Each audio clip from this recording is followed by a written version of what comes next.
Este podcast llega a usted por cortesía de la Confederación Patronal de la República Mexicana, www.coparmex.org.mx.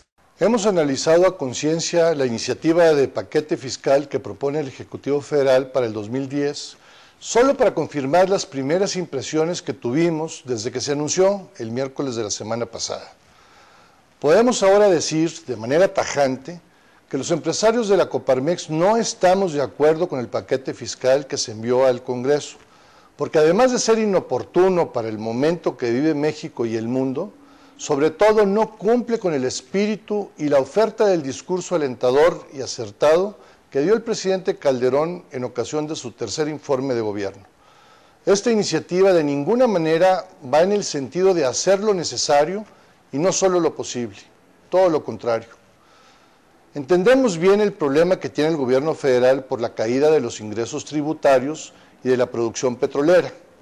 Estamos de acuerdo en que mantener las finanzas públicas sanas es indispensable para crecer y que sería una imprudencia ponerlas en riesgo, porque todos saldríamos perdiendo. Simplemente se recrudecería la recesión, pero ahora con esos fantasmas de las crisis del pasado que de ninguna manera queremos que regresen.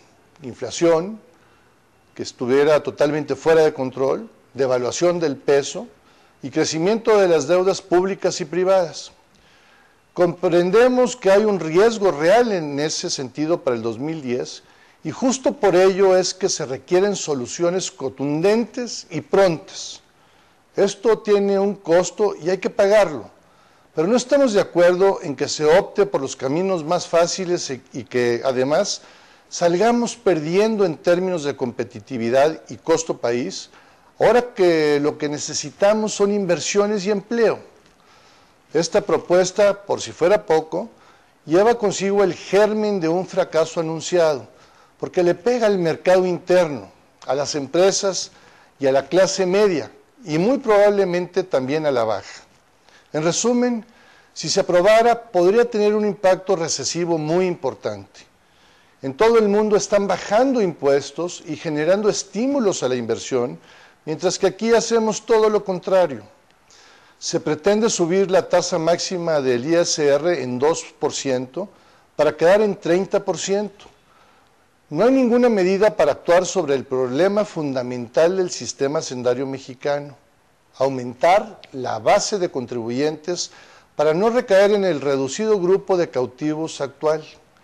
¿Qué pasa con la necesidad de meter en cintura a la economía informal y con el sinnúmero de regímenes especiales que tiene nuestra legislación fiscal? Además, nos quedamos con el complicado y gravoso sistema de doble tributación ISR y IETU. Y en este último, como ya sabemos, hay un aumento en la tasa del 0.5% para el año que viene. No vemos que el paquete económico contenga medidas que promuevan la eficiencia recaudatoria. La llamada contribución del combate a la pobreza de 2% para toda la producción puede ser positiva, porque ampliaría la masa de contribuyentes a través de un impuesto indirecto, que es la tendencia en materia impositiva en casi todo el mundo. Pero la propuesta debe ser reorientada. Con esta, estaríamos subiendo la tasa efectiva a 17% a casi todos los productos, afectando de manera importante el consumo. Además, en su ejecución se crearía un nuevo sistema adicional al régimen del IVA, lo que generaría complicaciones innecesarias.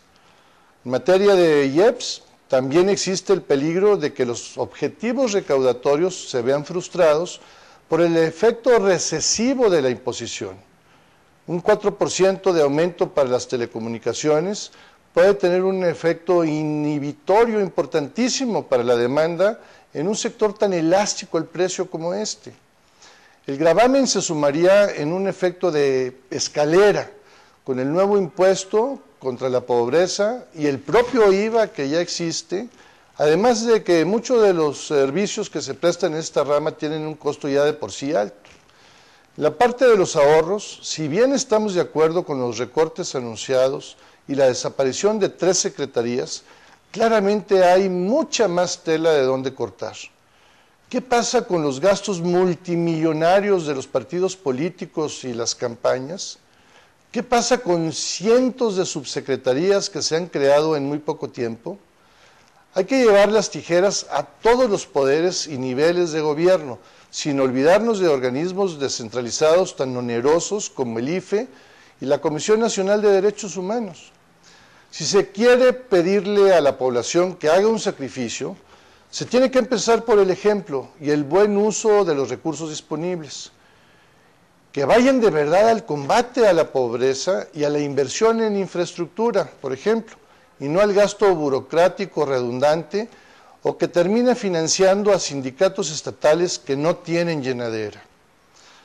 Lo que se requiere y urgentemente es un esquema tributario sencillo de cumplir y que sume a todos los mexicanos a una sola economía dentro de la legalidad.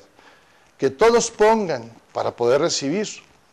Como dijo el presidente Calderón, México necesita reformas estructurales, de fondo, y eso depende de que haya acuerdos y compromisos esenciales, más allá de los intereses partidistas o particulares, y afrontando los costos políticos que sea necesario. Hace falta visión de país, no arreglos provisionales para tratar de tapar hoyos. Nosotros, como empresarios, tenemos propuestas que son del conocimiento público y queremos que aquellos que nos representan en el Congreso estén dispuestos a escuchar y dialogar con todos los sectores de la sociedad, sin ideas preconcebidas. Queremos dar nuestro punto de vista directamente y no estamos percibiendo esa disposición en la legislatura que acaba de arrancar funciones. Eso nos preocupa mucho. Empresario Coparmex, estos temas afectan a tu empresa, a tu familia y a México.